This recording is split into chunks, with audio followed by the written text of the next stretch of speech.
mind back, or when you look around, you can see abject poverty. So here is a person who has consistently argued on behalf of the poor people of Ghana that their lives must be bettered. And so for him to just take over just some few weeks and embark on grandiose lifestyle, show of opulence, to go and hire jets just to go to your neighboring countries to thank them, shows you how profligate they are. I keep saying that the NDC only sides with poor people when they are in opposition, and they live their lives like Arabian kings when they are in power. And this is just the beginning of things.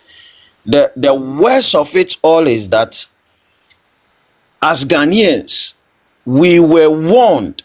I know the only thing that makes a politician become accountable is the fear of being booted out. There were ample evidence from Mr. Mahama's first appearance that here is a man who doesn't care about the ordinary person. He does not care, because his desire to have all the good things in the world pushed him into coming and coming and coming and coming.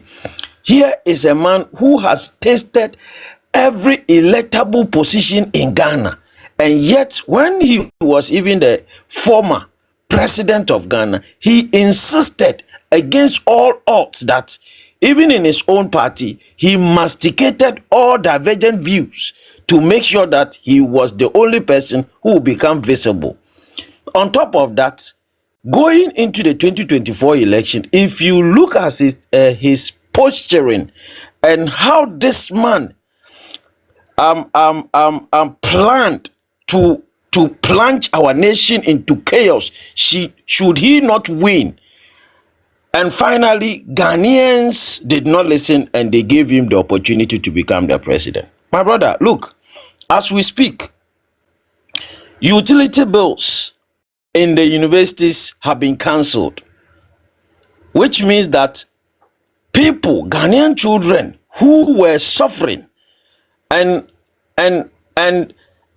were complaining bitterly that things were hard and they needed a savior to come and save them, he is adding more pains to their plight already. Mr. Mahama is now saying, I don't know if you have seen, I just read a communique from the SRC just this evening that utility fees have been increased by 20%. 20%. Just this evening. 20%. University student. Yes, he has cancelled them. He has cancelled it and has increased it by 20% just this evening. University students are going to pay their utility. So there's every indication that his desire to live a certain luxurious lifestyle makes him become unaccountable to even his grassroots. Because, my brother, if we were talking of an impending problems, Ghanaians are going through a lot, and you are a president and you have the intention to help them, why would you take a private jet to visit your neighbor? And by the way, how many presidents and dignitaries visited our program or came for the program? And is he going to go to them personally to thank all of them when modern technologies, like you said, Facebook, emails, especially the official emails where you can write very decent diplomatic letters to send to these people and they will appreciate it. On top of that, he is not going alone. He's going with a lot of people, and these people are supposed to be paid per diem. Where are they going to sleep? Are they not going to spend their money at the expense of the ordinary Ghanaian? If you were president and you promised that people were suffering and you were coming to alleviate their problems and poverty, why would you add to their pain? So, my brother, it goes to tell the youth, the young Ghanaians who had not seen the performance of Mr. Mahama in government and were doubtful that this was the savior they were clamoring for. This is just the beginning. I know him, and I kept cautioning that if somebody came into public office and his first appearance, he demonstrated a lot of insensitivity towards Ghanaians, to the extent that at a point in time, this same man, Mr. Mahama, told us that he doesn't care. He has become a dead goat and nothing will move him to listen to Ghanaians. These were some of his utterances. And now you have given him his last opportunity. Now that Mr. Mahama doesn't owe any accountability to the Ghanaian, do you think that when we complain, he will listen? Now that he has gotten whatever he wants, do you think that Mr. Mahama will even feel any iota of sensitivity towards the Ghanaian person? Look, the people of Choco who were complaining of the prices of Kenke at 5 cities. Now we hear Kenke is 7 cities. Why will Mr. Mahama leave all of these problems and take private jets just to visit nearby countries to thank them? This marks of the highest sense of insensitivity coming from him. And we are pleading now. We are pleading now, even though we have been disobedient.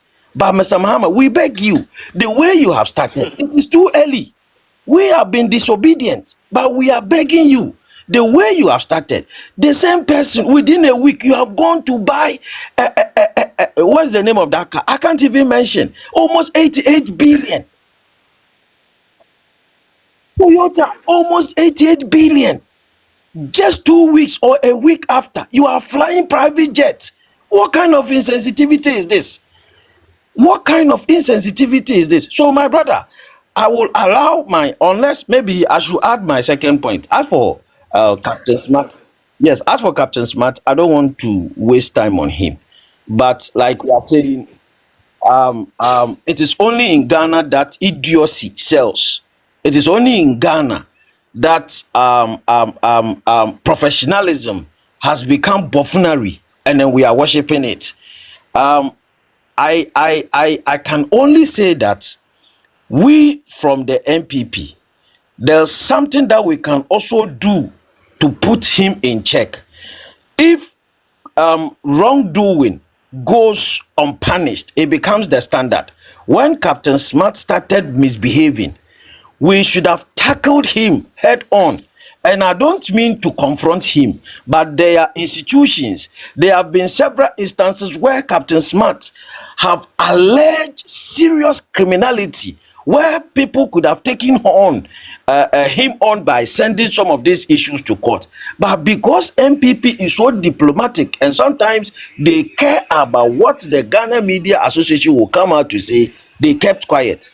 This is the time that we can consistently report, and I believe especially the youth, for our leaders, they won't do it. The youth of MPP can consistently compare the wrongdoings of Captain Smart and forward it as a complaint to the Media Commission, and let's see whether they will take action or not.